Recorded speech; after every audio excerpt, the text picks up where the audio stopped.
শেষ লগ্নের প্রচারে ঝড় তুলেছেন বেহালা পূর্বের বিজেপি প্রার্থী শঙ্কর শিকদার। বুধবার সন্ধ্যায় 115 এবং 121 নম্বর ওয়ার্ডে হুটখোলা গাড়ির মাধ্যমে ব্যাপক জনসংযোগ ও নির্বাচনী প্রচার সারেন শঙ্কর। এদিন প্রার্থীকে ঘিরে এলাকার সাধারণ মানুষের মধ্যে ব্যাপক উৎসাহ ও উদ্দীপনা লক্ষ্য করা যায়। বহু মানুষ স্বতঃস্ফূর্তভাবে এগিয়ে এসে তাকে আশীর্বাদ ও সমর্থন জানান। একই সঙ্গে বিজেপি কর্মী সমর্থকদেরও সক্রিয় উপস্থিতি চোখে পড়ে। তারা প্রার্থীর সঙ্গে পায়ে পা মিলিয়ে পুরো ওয়ার্ড ঘুরে প্রচারে অংশ নেন এবং এলাকা জুড়ে নির্বাচনী পরিবেশ চাঙ্গা করে তোলেন। দলীয় কর্মী সমর্থক থেকে সাধারণ মানুষের স্বতঃস্ফূর্ততা দেখে জয়ের বিষয়ে প্রত্যয়ী বেহালা পূর্বের বিজেপি প্রার্থী। পশ্চিমবঙ্গে পরিবর্তনের ডাক দেওয়ার পাশাপাশি তৃণমূলের বিরুদ্ধে বিজেপির মহিলা কর্মীদের হেনস্থার অভিযোগ তুলেও সরব হন বেহালা পূর্বের বিজেপি প্রার্থী শঙ্কর শিকদার।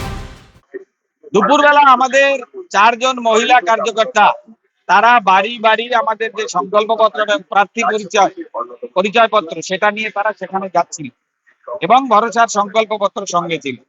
সেখানে তৃণমূলের লোকজন গিয়ে বলছে যে এরা বাড়ি বাড়ি গিয়ে এই কার্ড বিলি করছে এবং পয়সা দিচ্ছে, এই বলে আমাদের মহিলাদেরকে সেখানে কয়েকজন তৃণমূলের গুন্ডা তারা আমাদের মহিলাদের গায়ে হাত দেয়। এবং সেই খবর পেয়ে যখন আমাদের ওখানে মন্ডল সভাপতি অনুপ বালা মহাশয়, আমাদের ছোট ভাই, আমার ছোট ভাই, সে যখন যায় তখন তার উপরে অত্যাচার হয়। পরবর্তী পর্যায়ে আমরা সেখানে গিয়ে এবং পুলিশের সহায়তায় সেখানে সেই ব্যবস্থা তারা সেখানে তৃণমূলের যারা ছিল তাদেরকে সরিয়ে দেওয়ার প্রচেষ্টা করে। কিন্তু তার মধ্যে সেখানে ক্যান্ডিডেট আসেন এবং তিনিও বিভিন্ন ধরনের কথাবার্তা বলেছেন, কিন্তু ভারতীয় জনতা পার্টি কোনো হিংসা বা এসবের মধ্যে নেই। তাই আমরা সেখানে চুপচাপ, আমরা সেখানে তাদেরকে, পুলিশকে একটাই বলেছি যে আমাদের যে কাজটা আছে সেই কাজটি শুধু আমাদেরকে করতে দিতে হবে এবং সেই কাজটি তারা আমাদেরকে করতে দিয়েছে।